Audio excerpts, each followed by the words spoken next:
Welcome back, everyone. It's time for another deep dive, and today we're venturing into some pretty dark territory. Oh, Yeah, yeah. we're talking about the dark forest theory, and specifically how it plays out in Lou Cixin's The Dark Forest. Okay, great. This theory, it paints a pretty bleak picture of the universe, Right. right? Like this silent, deadly game of hide and seek between civilizations. Yeah, definitely one of the more unsettling ideas in science fiction, I think. Right. And Cixin really brings it to life in his book. It makes you question everything you thought you knew about first contact and the whole "are we alone" question. I think one of the things that really struck me about the book is how he highlights this tension between survival and morality. Like, can you really be both good and safe in a universe where everyone's hiding in the shadows, afraid to make a sound? Yeah, that's a question that's been haunting me ever since I finished the book. It's like he's saying our whole understanding of good and evil could be completely irrelevant on a galactic scale. Right. Like, what if compassion and empathy, those things we consider virtues, could actually make us vulnerable to more ruthless civilizations? Exactly. What if the very things that make us human could also be our downfall? And we see this play out in the Dark Forest with the Trisolarans, right? Oh, absolutely. They're facing their own extinction, and they see humanity as a potential threat, a competitor for resources. And their logic for survival. It just takes them down this really dark path. Yeah, and the most chilling part is they seem to genuinely believe that human morality is a weakness. Like it's holding us back from making the tough decisions that are necessary for survival. Yeah, it's like they're looking at us and thinking, these humans, they're too soft, too sentimental, they'll be easy to exploit. So this chain of suspicion that's at the heart of the Dark Forest theory, Right. it makes you wonder if any civilization, no matter how well-intentioned, could resist the temptation to eliminate a potential threat just to be safe. Especially when the stakes are so high. We're not talking about losing a battle here. We're talking about the extinction of an entire species. It's almost like a cosmic version of the prisoner's dilemma, Right. where the most rational choice for each individual leads to a worse outcome for everyone involved. Yeah, exactly. For the listener who might not be familiar with that thought experiment, it's basically this scenario where two suspects are arrested and they can't communicate with each other, and they each have a choice: betray the other and potentially go free, or stay silent and hope their partner does the same. Right, but the thing is, if they both stay silent, they both get a lighter sentence. Yeah, but the temptation to betray is so strong because if one betrays and the other stays silent, the betrayer goes free and the silent one gets the maximum sentence. So the dilemma is, do you trust the other person to do what's best for both of you? Or do you act in your own self-interest, even though it could ultimately hurt both of you?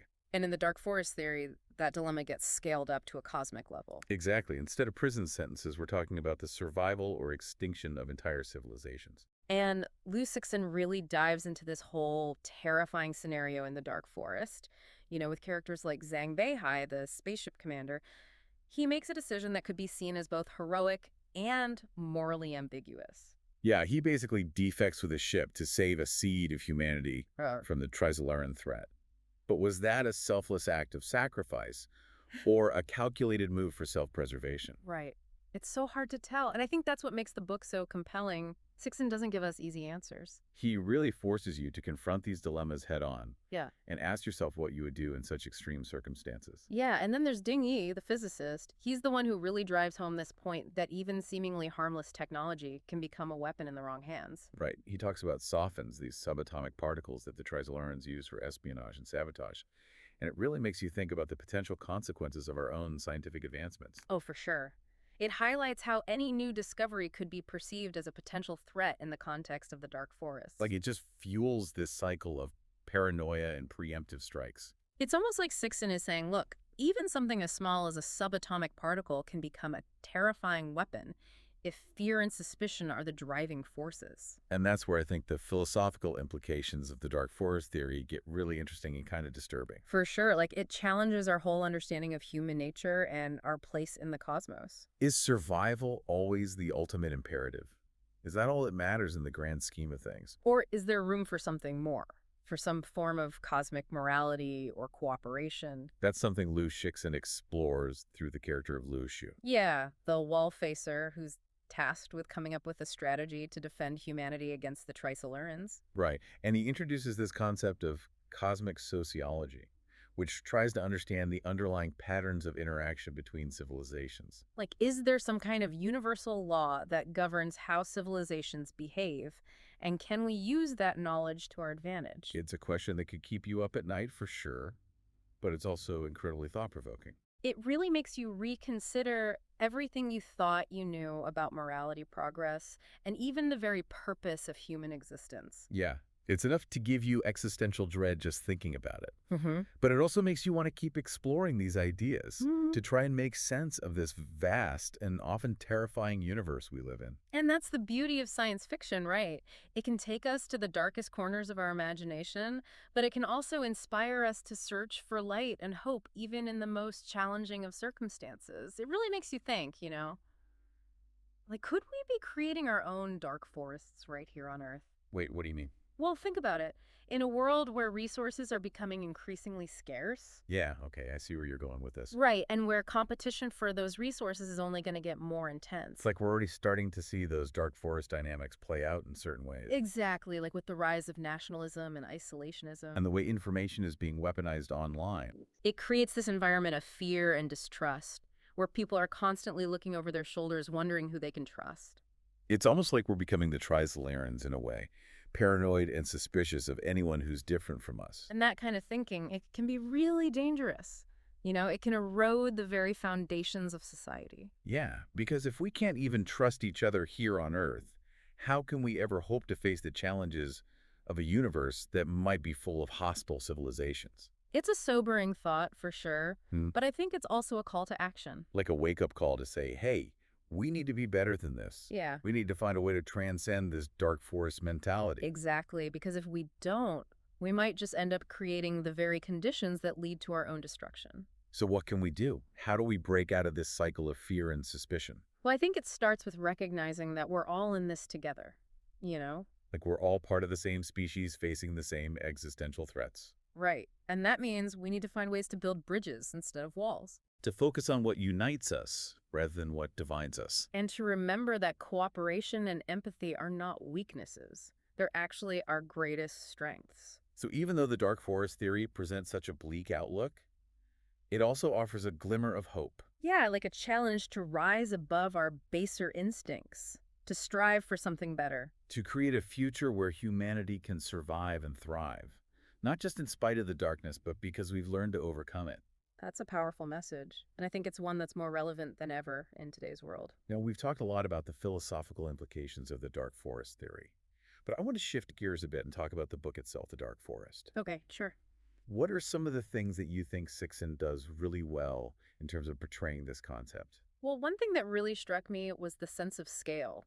He does an incredible job of conveying the vastness of the cosmos and the sheer scope of the conflicts that are taking place. Yeah, it really makes you feel small and insignificant in a way, Yeah. but also kind of awestruck by the immensity of it all. And he manages to do that without sacrificing the human element of the story. Right. Like his characters are complex and flawed, Yeah. but they're also relatable. You can understand their motivations even if you don't always agree with their choices. And I think that's what makes the book so compelling. It's not just about spaceships and aliens. It's about the choices that people make when faced with impossible odds. And the consequences of those choices. Yeah, exactly. And he also does a great job of building suspense. You're never quite sure what's going to happen next or who to trust. Like that whole wall facer concept, it's so intriguing and mysterious. Yeah, these individuals who are given almost unlimited power to develop strategies against the Trisolaran threat. But their methods are often shrouded in secrecy. It creates this atmosphere of paranoia and uncertainty, where everyone is a suspect, even the heroes. And that's one of the things that makes the book so unsettling, but also so thought-provoking. But of course, no book is perfect. Yeah. What are some of the things that you think Cixin could have done better? Or things that you didn't particularly enjoy about the book? Well, I think some readers might find his characters a bit lacking in emotional depth. At times, it feels like the focus on grand strategy and technological solutions comes at the expense of exploring the human cost of these decisions. Yeah, I can see that. I mean, the book can feel a bit cold and detached at times. Like it's more interested in the intellectual puzzle than in the emotional complexities of the characters. And while the scientific concepts are fascinating, some readers might find the technical details a bit overwhelming or even a bit dry. But overall, I think the strengths of the Dark Forest far outweigh its weaknesses. It's a book that stays with you long after you finish reading it. Yeah, it definitely makes you think about the universe and our place in it in a whole new way. And its relevance to our own time is undeniable. With all the anxieties we face today about resource scarcity, climate change, the potential dangers of unchecked technological advancement. It's like Cixin is holding up a mirror to our own society and saying, look, this is what could happen if we're not careful. So it's a cautionary tale, but it's also a call to action, a challenge to find ways to transcend the limitations of the dark forest mentality. To build a future where cooperation and understanding can prevail. And maybe, just maybe, to have a little faith in the possibility that we're not alone in wanting a better future. That's a beautiful thought. And I think it's one that we should all hold on to, even in the darkest of times. It's a lot to think about, all the stuff we've been talking about. It really is. It's interesting to me, though, how even though the dark forest theory presents such a bleak outlook, it still feels like there's a glimmer of hope there. Oh, yeah.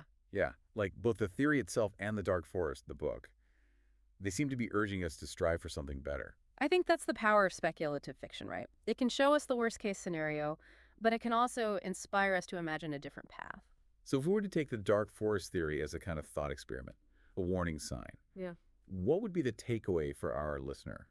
Like, what can they glean from this, even if they never encounter a hostile alien civilization? Well, I think the key takeaway is that the dark forest mentality isn't just about physical survival. It's about something deeper than that. What do you mean? It's about the survival of ideas, of values, of the very things that make us human. So, like, our sense of hope, our empathy, our willingness to connect with others. Yeah, exactly. Those are the things that we need to protect, even when we're faced with uncertainty and fear. So the dark forest theory, it's not just about surviving in a hostile universe. It's about surviving as humans. That's a good way to put it. And I think it's a challenge that we all face, whether we realize it or not. So how do we do that? How do we resist the pull of the dark forest? Well, I think it starts with recognizing the humanity in others, even those who are different from us. So even our enemies. Even our enemies. Because the moment we dehumanize someone, we've already lost the battle. That's a powerful thought. Right. And it's something that's easy to forget in the heat of the moment. It is, but it's something that we need to remind ourselves of constantly. Because the alternative is to give in to fear and suspicion, and to let those emotions drive our actions. And that's the path that leads to the dark forest, a place where everyone is alone and afraid, and where trust and cooperation are impossible. So what you're saying is the real threat isn't out there in the cosmos. It's within ourselves. That's a good way to put it. The dark forest is a state of mind.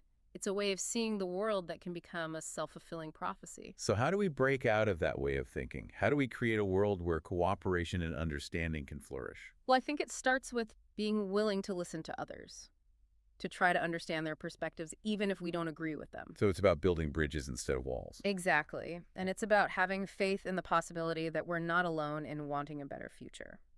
That's a beautiful thought, and it's one that I think we could all use a little more of these days. I agree. And I think that's one of the most important messages that Cixin is trying to convey in the dark forest. That even in the darkest of times, there's always hope. Yeah, as long as we're willing to fight for it. Well, on that note, I think it's time to wrap up our deep dive into the dark forest. But before we go, I want to thank you for joining me today and for sharing your insights on this fascinating and thought-provoking topic. It's been my pleasure, and thanks for having me. And to our listener, we hope this deep dive has left you with more questions than answers. Because the best deep dives are the ones that stay with you long after they're over, prompting you to continue exploring and questioning and engaging with the world around you. So until next time, stay curious and keep those lights shining.